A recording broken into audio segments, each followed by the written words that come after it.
been developed by state and provincial educational agencies in association with the Agency for Instructional Technology, together programming for today's learner.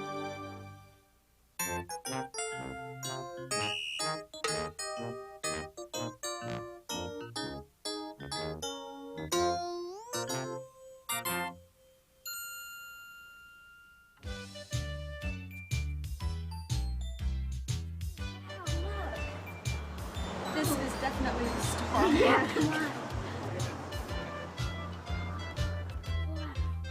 Look at this one. No. This one's nice. This is the one. Wow, how much is it? $89.95. It's almost $30 more than I have. That's too bad. This one looks pretty good. It's only $57. No, I want this one. But you don't have enough money. Then I'll just have to get it. Come on. The only way to make money quickly is to sell something. How about lemonade? No, there isn't enough profit in that. Besides, that's for little kids. We could always have a yard sale. We just had one last month. Hi, girls. Oh, hi, Mom. Hi, Mrs. Marsh. I'm glad you're home. I'm just gonna go out and do a little shopping. Oh, what about lunch? Your brother's making pizza. Pizza. Yeah, is something wrong? No. Oh, no, Mom, nothing's wrong. Would you mind if we made a little extra money selling John's Pizza around the neighborhood? Yes, that's okay. Are you gonna pay for the ingredients? Yes. Are you gonna clean up the kitchen? Yes, Mom. Okay. Okay, thanks. Bye. Okay, now wait a minute. Let me get this straight. You guys want to go into business, selling my pizzas. Right. Yeah, we make the sales and deliveries. You make the pizza. And we all split the profits. Equally? Sure. Forget it. Hey, I wouldn't even think of doing this for less than 2/3 of the profits. 2/3? What's 2/3? Well, 2/3 is 2/3. You know, 2 out of every 3 parts. I don't get it. Neither do I. Well, that's easy. Pretend we have $12 profit. And each one of these slices of pepperoni is worth $1. Now, 12 slices of pepperoni equal $12. Understand? Sure. So how many dollars do you get if you get 2/3? I'm getting to that. Well, our whole profit is $12, so we know that 2/3 is less than 12. Right. We want 2/3 of 12. So, let's divide up the pepperoni with this green pepper. Now think. We know we're multiplying by thirds. And you're taking 2 out of every 3 parts? Right. So let's divide the pepperoni into 3 equal groups and take 2 of the 3 groups. Now, each third has 4 slices of pepperoni. So 2/3 would be 8 slices. That's weird. Multiplying usually makes things larger. Yeah, but when you multiply by fractions smaller than 1, your answer is smaller than what you started with. Are you sure? It checks out. Look, we only have $12, right? And we know half of 12 is 6, and all of 12 is 12. And since 2/3 is between 1/2 and 1, our answer should be between 6 and 12. And it is. Hey, come on, Jen, check it out for yourself. Just multiply the numbers. I will. Okay. Okay. We have $12 profit, and we want 2/3 of 12. So we'd multiply... Wait a minute. I thought we couldn't multiply fractions and whole numbers together. Can we? Yeah. Well, we can write 12 as a fraction by writing it as 12 ones, or 12 over 1. Then we can multiply 12 over 1 by 2/3. We can? Sure. First, we multiply the numerators. 12 times 2 equal 24. Then the denominators. 1 times 3 equals 3. And 24/3 is 8. John's right, it checks out. So what you really mean by 2/3 is that if we make a $12 profit, you get to keep $8 and Lucy and I get to split $4 between us? That's my offer. Hey, come on, guys. Without my pizzas, you've got nothing to sell. But that's not fair. Take it or leave it. Well, it's better than nothing. Oh, all right. We'll take it. Wow, I'd say that business is off to a shaky start. That's for sure. But at least Jennifer and Lucy learned that when you multiply by a fraction smaller than 1, you get a smaller number than you started with. It's easy to remember if you understand why. Of course, if you only want a part of something, it's going to be smaller. But you also get a smaller part of something when you multiply a fraction by a mixed number. It's true, as Jennifer and Lucy are about to find out. Thank you, Mrs. Grayson. Mrs. Grayson wants 2 mushroom pizzas by 6 o'clock. Great. That makes 6 so far today. Hey, we better make up a batch of dough. It needs to rise for a couple hours. Will your recipe make enough dough? No, we'll have to double it. Hey, Jen, read off the amounts we'll need, and I'll make sure we have enough of everything, okay? Okay. Okay, we have to multiply everything by 2. 5 cups of flour, that's 10. 1 teaspoon salt, that's 2. 4 tablespoon olive oil, that's 8.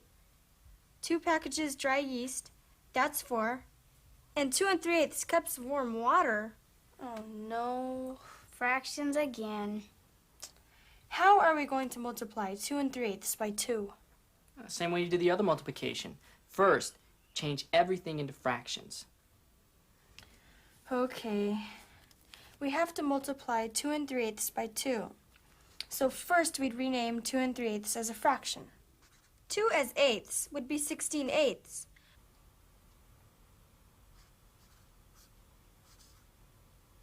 Plus the 3/8 would be 19/8.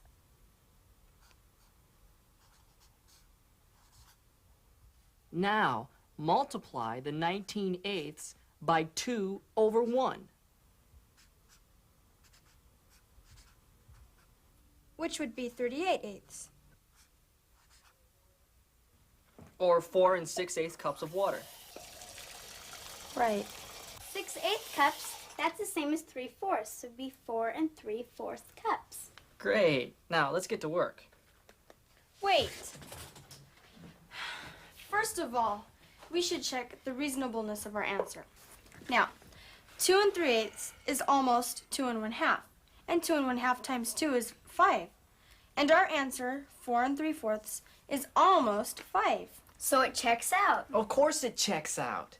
Now, may we please get back to work? By all means. Thank you. Did you see that? Jennifer just multiplied a mixed number times a whole number.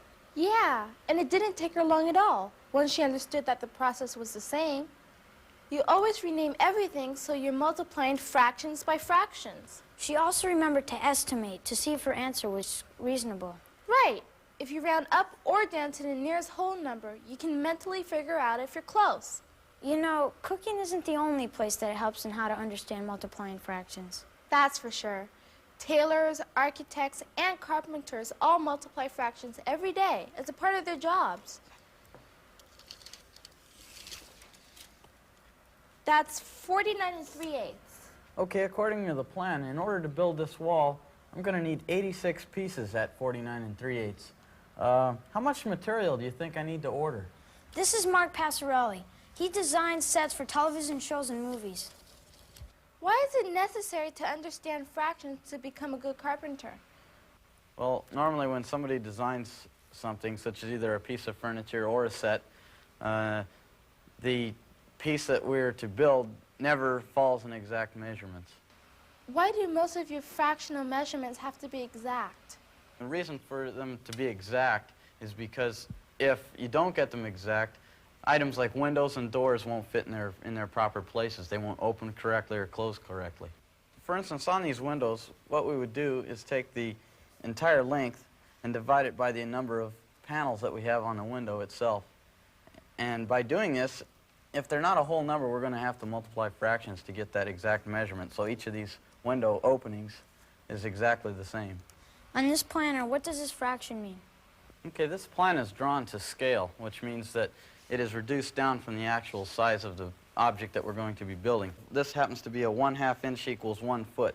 So what we would do is take our tape measure or a ruler and get the exact actual size off the plan.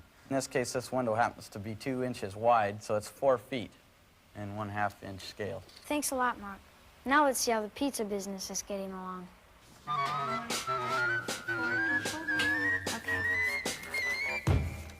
Yes, Mr. Bland, I understand. You want one large pizza with 1/3 mushrooms, 1/3 pineapple, and 1/3 anchovies? And you want your pizza cut so that 4 people can divide it equally? And each person would like some of each topping? Yes, Mr. Bland. Thank you, sir. Goodbye. Mr. Bland, with a pizza like that? Well, at least he wants each topping on 1/3 of the pizza. He could have asked us to mix them all together. That's disgusting, John. We've got a problem here. What? How are we going to cut the pizza so that 4 people can share the 3 toppings equally? Oh, that's easy. You just figure it out. Oh, no. Fractions again?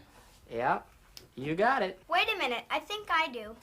The pizza has 3 different toppings, and 4 people want to share it equally. That means we multiply thirds by fourths. Fractions by fractions? It's not so hard. Look. We know each topping covers 1/3 of the pizza. 1/3 mushrooms, 1/3 pineapple, and 1/3 anchovies. And 4 people want to share the pizza equally.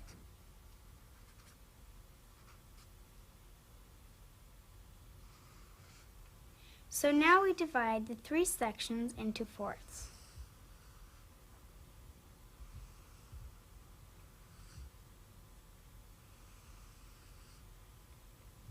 And our pizza looks something like this. 12 pieces. Each person gets 3. Each person gets 1/4 of each section. 1/4 of 1/3. Each piece is 1/12 of the whole.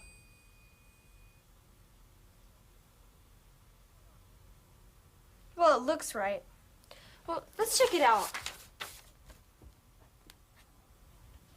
By multiplying 1/3 by 1/4, we get 1/12. It makes sense. Multiplying the denominators tells the size of the fractional part. It keeps getting smaller. It should. There are 4 people. Each one gets an equal part of each third of the whole pizza. Okay, 1/12 is like 1 part, or piece, 1/4 of 1/3. And since there are 3 thirds, each person gets 3 pieces of each kind of topping. That's it. We did it! Not bad work, you guys. And for performing that grand mathematical feat, you will each receive 1 nice dead anchovy. Hey, come on, Well, I'd say John just got himself into a fine kettle of fish. Yeah, you would say that. Well, do you think Jennifer will raise enough money to buy a skateboard? Maybe, if they can hook enough people on their sales pitch. Bill, Oh, I guess you've heard that line before. stop it. Well, no matter what happens, Jennifer and Lucy have learned that knowing how to multiply fractions can be very useful. When you multiply a fraction that is less than 1 by another fraction that is less than 1, you always get an answer that is smaller than either number. Since you're taking a part of something, it has to be smaller. And that's really about all there is to it. Just remember to think things through. And you'll soon discover that multiplying fractions can be fun. And easy, too.